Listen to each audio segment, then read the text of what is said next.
First of all ಹೇಳ್ಬೇಕಂದ್ರೆ ಸೂರ್ಯ sir ಅವರು mass comeback ಗುರು. First half ನಲ್ಲಿ ತಂದೆ ಮಗಳು ಕೂಡಿಟ್ಟಿರುವಂತ ವಸ್ತುಗಳು ಕಳೆದು ಹೋಗಿರ್ತವೆ. ಆ ಸಾಮಗ್ರಿಗಳನ್ನು ಹುಡ್ಕೋದಕ್ಕೆ ಪೊಲೀಸ್ ಸ್ಟೇಷನ್ ನಲ್ಲಿ ಕಂಪ್ಲೇಂಟ್ ಮಾಡ್ತಾರೆ. ಆ ವಸ್ತುಗಳು ಸಿಕ್ಕ ನಂತರ ಕೋರ್ಟ್ ಅಲ್ಲಿ ವಿಚಾರಣೆ ನಡೆಯುತ್ತೆ.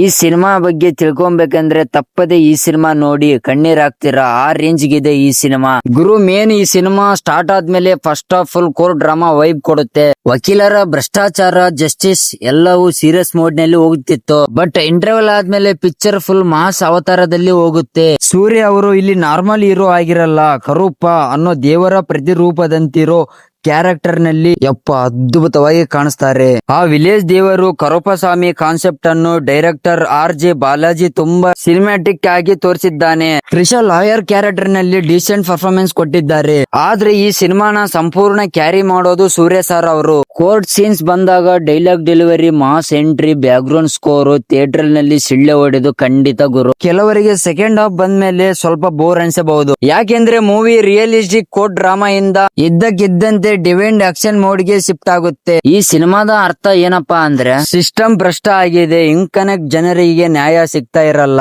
ಸೂರ್ಯ ಅವರು ವೀರಭದ್ರುಡು ರೂಪದಲ್ಲಿ ಬಂದು ಜನರ ಎಲ್ಲಾ ಕಷ್ಟಗಳನ್ನು ಬಗೆಹರಿಸುತ್ತಾನೆ. ಇಷ್ಟಿತ್ತು ಗುರು ಈ ಸಿನಿಮಾದ ರಿವ್ಯೂ.